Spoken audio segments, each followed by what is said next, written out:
speaking of valves, what's your opinion on composite valves versus a Gemlux True design compared to bronze valves? So this clip is brought to you by PartsView.com. They are a marine parts and outboard superstore, but they also have all kinds of boating needs like safety gear and other equipment that you could need for your boat. Check them out and get a discount on anything that you purchase for the first 100 boaters using the discount codes and the link in the description below. Talking about through hole fittings, and I also think it's pretty amazing that anything that's under the waterline, if there's not a valve on there, I mean, I think that's pretty ballsy myself.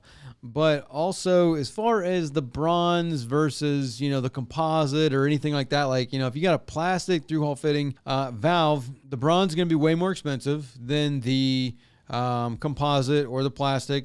But in all honesty, I've seen older valves, like, a 25-year-old plastic through-hole valve that still functions beautifully. Whereas I've seen other ones, just given the, if you use it in saltwater, even if there's no time on it, let's say there's 100 hours on it, a bronze fitting that's in the saltwater like that, it's been used, for 100 hours in saltwater, then I've seen them seized up to where you can't even move them. So honestly, I'm a fan of obviously the metal. It's going to be thicker, it's going to be stronger, it's going to be harder, it's going to, it's going to be stronger. So obviously there is that. It's going to cost a lot more than the plastic or the composite, but as far as like outside of budget, I don't think there's one better than the other realistically, because like I said, I've seen 25-year-old plastic ones that, because they're in the hull, they're not really like exposed to sun or stuff like that. So it's not like they're really getting the weather that's going to,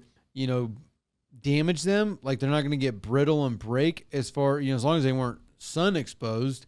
Then most of them, I guess I could probably walk that one back, because if you got a really, really cheap plastic one, then I'm sure, that's going to be junk. But just a decent run-of-the-mill composite through-hull, most of them hold up pretty well. So I don't say I could have one over the other, Obviously, if money's not an option, I'm going to go with the bronze because it's metal, but you save a lot of money, and is it really that much better? I mean, there's probably an argument made on both sides. Zach Pickett says, I just bought a 17-foot Havoc with the Mud Buddy 40 EFI Gator Tail.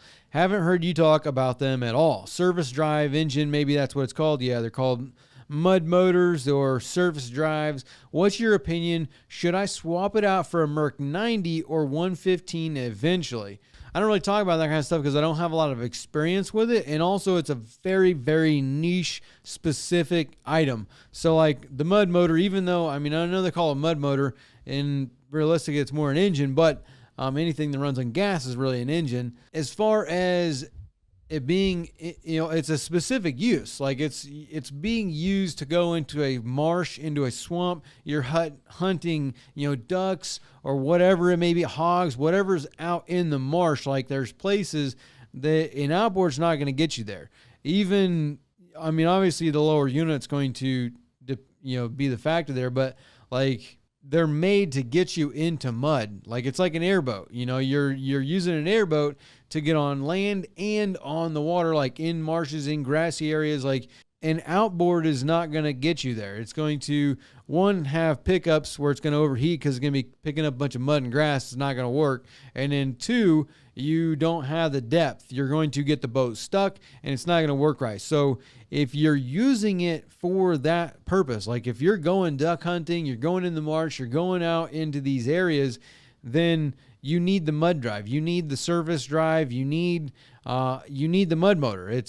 That's what you're using it for. So it's very, very specific. So that Mud Buddy, 100%. I would probably leave it the way it is because it's a specific use boat. Now, if you're not doing that with the boat and you're really more looking for fuel economy and you're looking for efficiency, then yeah, you could do the Merc 90 or 115, but you need that mud drive on there if you're using it in that fashion. Usually people that buy a 17-foot Havoc with the Mud Buddy, you're duck hunting or you're doing whatever out in the marsh, and that's why you got that kind of boat, because that's kind of what it's built for. So, it's very, very specific use. If that's what you're using it for, I would not change that. I don't really know that much more about them. I don't really work on them that much. I mean, an engine's an engine. I can fix it if it's a gasoline engine. It's not like it's going to be something complicated, but it's just that, it's what it is. It's very specific. The Merc 9115, if you're talking about doing an outboard, all depends on how you use the boat. So if you like this clip, you can watch the full podcast over here, or you can watch another clip over here.